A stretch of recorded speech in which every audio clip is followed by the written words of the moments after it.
योगियों की प्रशंसा का वर्णन। श्री भगवान बोले, बार बार अग्नि के द्वारा यह स्थार जंगम संसार जलाया गया, तब यह उत्तम भस्म बन गया।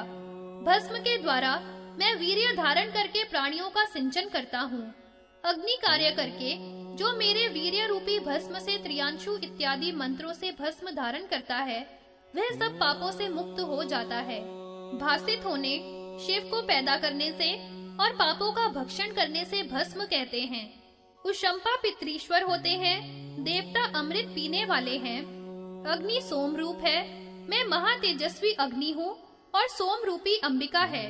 मैं पुरुष रूप हूँ और सोम प्रकृति है, इसलिए भस्म मेरा वीर्य कहलाता है। अपने वीर्य को मैं शरीर में धारण करता हूँ। लोक में रक्षा के लिए, अशुभ को नाश करने के लिए गृहों में सूतिका आदि की रक्षा करता हूँ। जो जितेंद्रिय पुरुष मेरे भस्म से स्नान करते हैं और वो मेरे पास आते हैं और संसार में नहीं लौटते, यह पाशुपत व्रत कपिल योग कहा है। शेष आश्रमियों को पीछे शंभु ने रचा है। लज्जा, मोह, भय आदि वाली इस सृष्टि को मैंने ही रचा है। देवता मुनि सभी नग्न उत्पन्न होते हैं।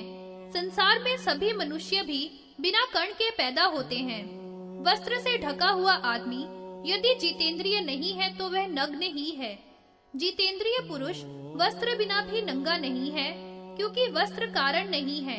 क्षमा, धैर्य, अहिंसा, वैराग्य या कामना की तुल्यता ही उत्तम वस्त्र है।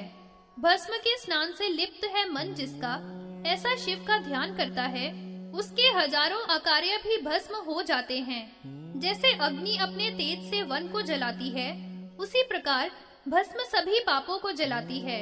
इसलिए तीनों काल में जो भस्म से स्नान करता है, वह शिव की गाणपत्य पदवी को पाता है। जो भस्म लगाकर ध्यान करता है, वह उत्तर मार्ग से आर्य लोगों के उत्तम वाम अमृतव को पाता है। जो दक्षिण मार्ग का आश्रय करके शमशान का सेवन करते हैं, वह अणिमा, गरिमा आदि 8 सिद्धियों को प्राप्त करते हैं। इंद्रादिक देवता कामिक व्रत को करने से ऐश्वर्य को प्राप्त करते हैं।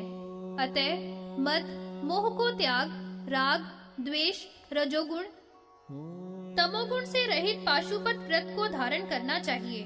पाशुपत व्रत सब पापों का नाश करने वाला है। जो शुद्ध होकर, जितेंद्रिय होकर इसको पढ़ता है, वह सब पापों से मुक्त होकर रुद्र लोक को प्राप्त होता है। वे सब वशिष्ठ आदि मुनीश्वर यह सुनकर भस्म से सफेद शरीर वाले होकर कल्पांत तक रुद्र लोक में निवास करते रहे।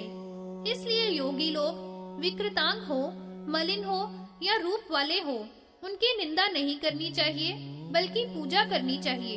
हे ब्राह्मणों, शिव के भक्त शिव के समान ही पूज्य हैं, इसमें संदेह नहीं है।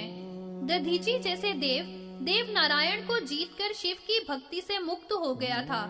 इसलिए सब प्रकार से भस्म से दिव्य शरीर वाले मुनि लोग, चाहे वे जटा वाले हो या मुंडित हो, सभी के कर्म मन वाणी से उनकी पूजा करनी चाहिए।